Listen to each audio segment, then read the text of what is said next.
असंभव से संभव तक। एक बार की बात है, एक सीधे पहाड़ पर चढ़ने की प्रतियोगिता हुई। बहुत से लोगों ने हिस्सा लिया। प्रतियोगिता को देखने के लिए लोगों की भीड़ जमा हो गई। माहौल में सरगर्मी थी। चारों तरफ शोर ही शोर था। प्रतियोगियों ने पहाड़ पर चढ़ना शुरू किया, लेकिन सीधे पहाड़ को देखकर कुछ पर्वतारोही चढ़ने के पहले ही हार मान गए। भीड़ में एकत्र लोगों को भी यही विश्वास था कि सीधी पहाड़ी पर कोई नहीं चढ़ पाएगा।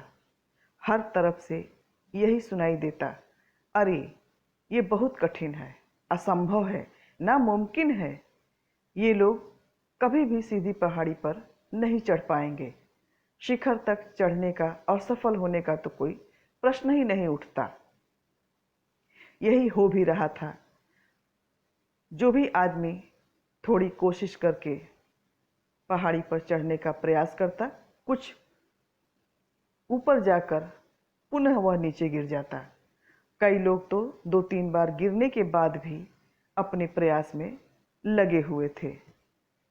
पर भीड़ तो अभी भी चिल्लाए जा रही थी, ये नहीं हो सकता, असंभव है, नामुमकिन है, जिससे उत्साहित प्रतियोगियों में भी हताशा उत्पन्न होने लगी और वो पर्वत पर चढ़ने का प्रयास धीरे धीरे छोड़ने लगे। लेकिन उन्हीं लोगों के बीच एक प्रतियोगी ऐसा भी था जो कई बार नीचे गिरने के बाद भी अपने प्रयास में लगा हुआ था।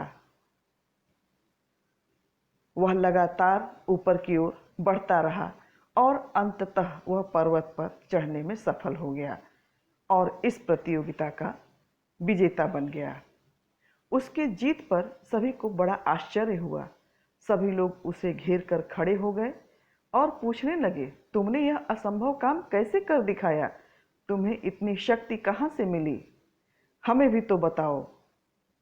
तभी भीड़ में खड़े लोगों में से एक व्यक्ति ने कहा, अरे इससे क्या पूछते हो, यह तो बहरा है। विजयी प्रतियोगी ने पीछे मुड़कर देखा और कहा, हाँ, मैं हर नकारात्मक बात के लिए बहरा था, बहरा हूँ और बहरा रहूँगा। क्यों सुने वो आवाज़ जो हमें कमज़ोर बनाती है, वही सुने और वही करें हम जो हमें मंजिल तक पहुँचाती है।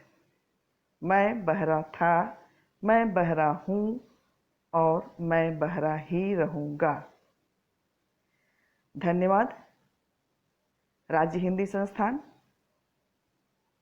उत्तर प्रदेश, वाराणसी से मैं डॉक्टर प्रतिभा गोस्वामी, प्रकाशन प्रशिक्षण एवं शोध अधिकारी।